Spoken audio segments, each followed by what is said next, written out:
A very good morning to the honorable judges. Today, I am going to be presenting a story entitled The Happy Prince. The amazing statue of the Happy Prince stood high above the city with golden clothes. It was a statue with emerald eyes and a ruby in his sword.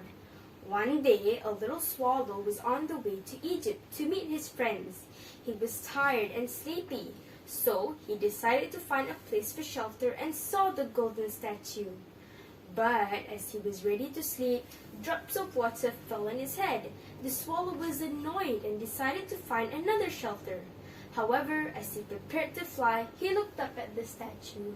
The statue was crying and the bird felt sorry for him. "Who are you?" asked the swallow. "I am the Happy Prince." "Then why are you crying? I am wet with your tears." "When I was alive, I used to live in a palace where there was no sadness. So I was called the Happy Prince. Now I am dead, and they have put me up here. I can see all of the unhappiness of my city from here, so I cry. Far away from here, there is a poor house in a little street. I can see a thin woman making a dress for the queen. Her little boy is ill, lying on the bed. He is crying out of hunger. Little bird, will you take the ruby from my sport to her? I cannot move from here." "My friends are waiting for me," answered the swallow. Little bird, please will you stay with me for one night and do this for me? The mother is sad because she cannot give her son any food." The Happy Prince looked very sad, and the swallow was sorry for him. "It is very cold here," he said, "but I will stay with you for one night. Tomorrow I will take the jewel." So, the next day, the swallow took the ruby from the prince's sword and flew to the poor little house. He flew in and put the ruby on the table. Then he flew back to the Happy Prince. "It is strange," the swallow said. "It is very cold, but I feel quite warm." "That is because you have done a good thing," said the prince. The swallow fell asleep. When the moon came up, the swallow flew back to the Happy Prince.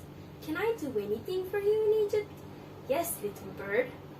I can see a writer in a room. He is trying to finish his story, but is very cold and hungry, so he cannot write. I will wait with you for one more night.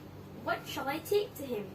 "Take in one of my emerald stone eyes. The writer can sell it and buy wood for fire and food. He can finish his story." "Take out your eye, dear prince. I cannot do that," and began to cry. "Do it," said the prince. So the swallow took out the prince's eye and flew to the writer's room. He flew in and put the stone near him. Then he flew back to the Happy Prince. The next day, the swallow met the Happy Prince and said, "I have come to say goodbye to you.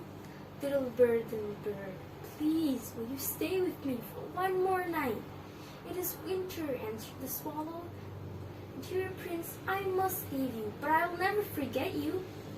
A little girl is selling matches in the street. However, she has no coat or shoes. She has no one to take care of her. "Take out my other eye and give it to her." So the swallow took out the prince's other eye and flew to the girl. He put the jewel in the girl's hand and saw the girl smiling. The prince had no eyes anymore, and the swallow felt sorry for him. So he said, "I can't leave you. I will stay here with you." From that day on, the swallow became the eyes for the prince. Every morning, he flew over town, and when he saw someone who needed help, he told the prince. He took part of the gold from the prince's body and gave it to those who were in need. A cold winter came. Now the prince had nothing to share, and the swallow died in peace underneath the prince. The people in town buried the swallow, broke up the statue, and put it in fire. The prince and swallow passed away.